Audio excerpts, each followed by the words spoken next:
একজনে জিজ্ঞেস করেছে প্যাটার্ন ডিজাইন বান্ডেল আকারে কিভাবে আপলোড করতে হয় বিভিন্ন স্টক সাইটে এবং এর জন্য কি হার্ডবোর্ড সাইজ নেওয়া দরকার। আর সব থেকে বড় কথা, বান্ডেল ডিজাইনগুলো কি সেটাই আমরা জানি না, অনেকেই আছে। তো এটাকে আমরা জানবো। এখানে আমি যদি আমার অ্যাডোবি ইলাস্ট্রেটর এটা ওপেন করি, অনেকগুলো ডিজাইন কিন্তু এখানে আছে। এটা কিন্তু একটা প্যাটার্ন ডিজাইন। এখানে আমার মোট 16টা ডিজাইন আছে। 16টা প্যাটার্ন একসাথে রাখছি বিধায় এটা আমার একটা বান্ডেল ডিজাইন, অর্থাৎ একের অধিক যদি কোনো আমরা ডিজাইন একসাথে রাখি সেটাকে আমরা বান্ডেল ডিজাইন বলতে পারি। আর যদি এখানে আমাদের সিঙ্গেল একটা থাকতো তাহলে কিন্তু এটা বান্ডেল না, এটা আমাদের সিঙ্গেল একটা ডিজাইন হতো। যেহেতু এইখানে আমাদের একাধিক ডিজাইন আছে তাই এটা আমাদের বান্ডেল ডিজাইন। আর এটা আমরা অবশ্যই একটা হার্ডবোর্ডে রাখার চেষ্টা করব। তো আমি হার্ডবোর্ডের সাইজটা কি নিয়েছি, এই হার্ডবোর্ডের সাইজ হলো 5000 বাই 5000 পিক্সেল এবং আমি কালার মোডটা রাখছি RGB।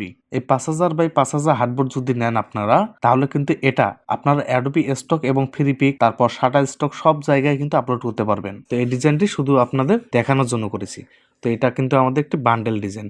তো আমি সবগুলোকে কিন্তু একসাথে গ্রুপ করে নিয়েছি। এটাকে আমরা অ্যাডোবি স্টকের জন্য রেডি করি। সবকিছু রেডিই আছে, এমনি আমরা কি করবো, এটাকে সেভ করব।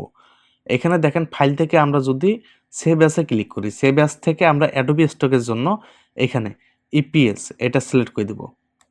এখানে অনেকগুলো থাকবে, আপনাদের কিন্তু প্রথম অবস্থায় অ্যাডোবি ইলাস্ট্রেটর এআই এটা থাকবে। আপনারা কি করবেন, ইলাস্ট্রেটর ইপিএস এটা সিলেক্ট করে দিবেন। এটাকে সিলেক্ট করার পর চাইলে যে কোনো একটি নাম দিতে পারেন। তো এটা যেহেতু আমার এসইও করা আছে তাই আমি এই নামটাই রাখলাম। তারপর আমি সেভে দিলাম। সেভ দেওয়ার পর এটাও ইয়েস দিলাম। এবার দেখেন এইখানে দেখেন ভার্সন যেটা আছে এটার উপর আমরা একটি ক্লিক করব। এখানে ক্লিক করার পর ইলাস্ট্রেটর 10 ইপিএস আমরা এটা সিলেক্ট করে দেব। এটাকে সিলেক্ট করার পর আমরা ওকে দিব। ওকে দিলে কিন্তু এটা আমাদের সেভ হয়ে যাবে। তো এটা কিন্তু আমাদের অ্যাডোবি স্টকের জন্য, অ্যাডোবি স্টকে আমাদের শুধু ইপিএস ফাইলটা দিলেই হবে। কিন্তু আমরা যদি ফ্রি প্যাকে দিতে চাই তাহলে কিন্তু আমাদের একটি প্রিভিউ ইমেজ হিসেবে জেপিজি দরকার। তো এটার জন্য আমরা ফাইলে আসবো, ফাইল থেকে এক্সপোর্ট, এক্সপোর্ট থেকে এক্সপোর্ট অ্যাজ, আমরা এখানে একটি ক্লিক করব। এখানে ক্লিক করার পর আমরা যে নামটা আছে এটাই থাকবে, আমরা এক্সপোর্টে দিব। এক্সপোর্টে দেওয়ার পর এখানে দেখেন কালার মোড, আমরা কালার মোডটা RGB রাখবো এবং কোয়ালিটি একবার হাই করে দেবো, 10 করে দিব। তারপর এখানে দেখেন রেজুলেশন, এটাকে আমরা মিডিয়াম রাখবো। রাখার পর ওকে দিলে কিন্তু আমাদের ইমেজটাও সেভ হয়ে যাবে। যেহেতু সব কিছু আমার রেডি করা আছে আমি এটা ক্যান্সেল করে দিলাম। এটাকে আমি কেটে দিই। কিভাবে ফাইল এসইও করতে হয় এই নিয়ে যদি কোনো ভিডিও চান অবশ্যই কমেন্টে জানাবেন, তাহলে আমি দেখাবো যে কীভাবে ডিজাইনগুলো আমরা এসইও করতে পারি। তো এবার আমরা ফাইলে চলে আসি। এখান থেকে দেখেন এটা কিন্তু আমাদের অ্যাডোবি স্টকের জন্য রেডি করা এবং নিচেরটা আমাদের ফ্রিপিকের জন্য রেডি করা। একটাই কিন্তু ডিজাইন, আমরা একটা ডিজাইনে বিভিন্ন স্টক সাইটগুলোতে আপলোড করতে পারবো। আমরা একটা ডিজাইনে এবার অ্যাডোবি স্টক এবং ফ্রিপিকে আপলোড করে দেখাবো। এটা আমার নতুন অ্যাকাউন্ট, আমি নতুন অ্যাকাউন্টগুলো দিয়ে দেখানোর চেষ্টা করব। তো প্রথমে আসি আমরা অ্যাডোবি স্টকটা নিয়ে। তো এখানে যেহেতু আমার ফাইল এসইও করা আছে তাই এখানে আমাদের কোনো টাইটেল ট্যাগ আমাকে আলাদাভাবে দেওয়া লাগবে না। আপনারা টাইটেল ট্যাগ এগুলো রিসার্চ করে নিয়ে নেবেন। তো এবার আমরা আমাদের সরাসরি ক্রোম ব্রাউজারে চলে আসব। আমাদের অ্যাডোবি স্টক যে অ্যাকাউন্টটা আছে সেটার মধ্যে আমরা চলে আসব। আসার পর এখানে দেখেন আপলোড, আমরা ডাইরেক্ট আপলোডের মধ্যে ক্লিক করব। আপলোডের মধ্যে ক্লিক করার পর এখানে দেখেন আমরা ভেক্টর হিসেবে কি কি আপলোড করতে পারবো। চাইলে কিন্তু আমরা এআই ফাইলটাও আপলোড করতে পারতাম। তো আমরা যেহেতু ইপিএসটা আছে আমাদের, আমরা ইপিএসটা আপলোড করব। আপলোড করার জন্য আমরা যদি ব্রাউজ এখানে ক্লিক করি তো আমাদের দিস পিসিতে নিয়ে আসবে। এটা হলো আমাদের ডিজাইন। তো আমরা আমাদের ডিজাইনটি সিলেক্ট করে দেবো। তারপর আমরা ওপে দিব। ওপেনে দেওয়ার পর এখানে দেখেন আমাদের ডিজাইনটি প্রসেসিং নেবে। দেখেন আমাদের ফাইলটা কিন্তু এখানে চলে এসেছে। তো এবার আমাদের এখানে কিছু একটি কাজ করতে হবে। তো আমরা কি করব, আমাদের ডিজাইনটি সিলেক্ট করে নেব। সিলেক্ট করার পর এখানে দেখেন অটোমেটিকলি আমাদের যে ক্যাটাগরিটা আছে সেটা কিন্তু এখানে নিয়ে নিয়েছে। তো তারপর এখানে আমরা কিছুই করবো না, একটু নিচে আসবো। এইখানে দেখেন আমাদের যেহেতু কোনো প্যাটার্নে মানুষের ছবি নেই তাই এটাকে আমরা নো করে দিব। তারপর আমার যেহেতু ফাইলটা এসইও করা ছিল তাই আমার যে টাইটেলটা আছে সেটা কিন্তু অটোমেটিক এখানে বসে গেছে এবং কিওয়ার্ডগুলো এখানে বসে গেছে। তো আপনাদের যে রিসার্চ করার টাইটেলটা আছে সেটা আপনারা এখানে বসিয়ে দিবেন এই জায়গায়, এবং আপনাদের যে কিওয়ার্ডগুলো আছে সেগুলো এখানে বসিয়ে দিবেন। তো আপনারা এখানে 25 থেকে 30টা কিওয়ার্ডের মতো দেওয়ার চেষ্টা করবেন। এটার ফলাফল আমি দেখিয়েছি ভালো। তারপর যদি আমরা একটু নিচে আসি, এখানে আমাদের কিছুই করতে হবে না। আমরা কি করব, সেভ ওয়ার্কে ক্লিক করব। এবার আমরা কি করব, এখানে দেখেন সাবমিট ওয়ান ফাইল, আমরা এখানে একটি ক্লিক করব। এখানে ক্লিক করার পর আমরা দুটো টিক চিহ্ন দিয়ে দিব। তারপর আমরা কন্টিনিউ ক্লিক করব।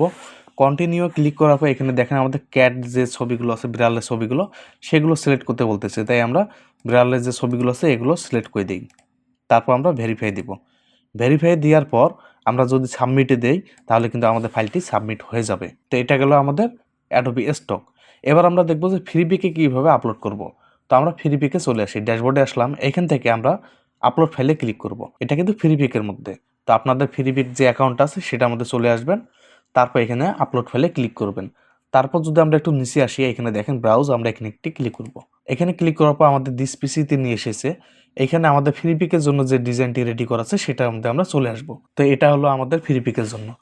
এখানে আমাদের যে ইপিএস ফাইলটা আছে আর এর প্রিভিউ হিসেবে যে আমাদের জেপিইজি ফাইলটা আছে, দুটোই আমরা একসাথে সিলেক্ট করে নেব। তারপর আমরা ওপেনে দিব। ওপেনে দেওয়ার পর এটা কিন্তু আপলোড শুরু হয়ে যাবে। এখানে দেখেন আপলোড আমাদের শেষ। এবার আমরা কি করব, সেই আপলোডেড ফাইল আমরা এখানে একটি ক্লিক করব। এখানে ক্লিক করার পর দেখেন আমাদের ডিজাইনটি যেহেতু এসইও করা ছিল, তাই এখানে আমাদের আলাদাভাবে কিছু করতে হবে না। এখানে আমাদের সব কিছু রেডি হয়ে যাবে। তো আমরা এটার মধ্যে যদি ক্লিক করি আমাদের ডিজাইনটার মধ্যে, তো এখানে আমরা দেখতে পারবো আমাদের টাইটেল, ট্যাগ সব কিছু আমরা দেখতে পারবো। আর ফ্রি পিকের মধ্যে একটা বিশেষ জিনিস হলো, আপনাদের যদি টাইটেলটা দেওয়া থাকে, আপনাদের ট্যাগ না দিয়ে থাকলেও কোনো সমস্যা হবে না। এখানে আপলোড করার পর অটোমেটিকলি ওনারা ট্যাগ দিয়ে দিবে। আর ক্যাটাগরি এখানে আপনাদের সিলেক্ট করতে হবে না। তো এখানে দেখেন সব কিছু ক্লিয়ার, আমাদের আপলোডটা শেষ। যেহেতু এটা আমার নতুন অ্যাকাউন্ট, তাই এখানে আমাকে 150টা, কমপক্ষে 150টা ফাইল আপলোড করতে হবে, তারপর আমি সাবমিট করতে পারবো। যেহেতু এটা আমার নতুন অ্যাকাউন্ট, মাত্র 31টা ফাইল আছে, তাই আমি আপনার হাতে পারতেছি না। আপনারা কি করবেন, আপনাদের ডিজাইনে সব কিছু ক্লিয়ার থাকবে, আপনারা এটা সিলেক্ট করবেন।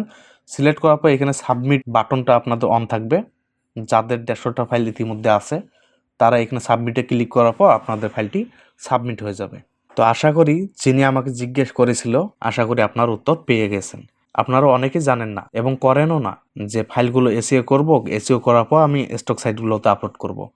এসইওর যে মূল্যটা, এটা কিন্তু আপনারা বুঝতেছেন না। এসইওর মূল্যটা কিন্তু অনেক বেশি। তো আমাদের ফাইলগুলো যদি সঠিকভাবে এসইও করার পর আপলোড করা যায় স্টক সাইটগুলোতে, তাহলে কিন্তু আমরা ফলাফল আরো অনেক বেশি পাবো। তো আশা করি ভিডিওটি ভালো লেগেছে। ভিডিওটি ভালো লাগলে অবশ্যই একটি লাইক দিবেন। আর যারা এখন পর্যন্ত চ্যানেলটি সাবস্ক্রাইব করেনি, অবশ্যই চ্যানেলটি সাবস্ক্রাইব করবেন।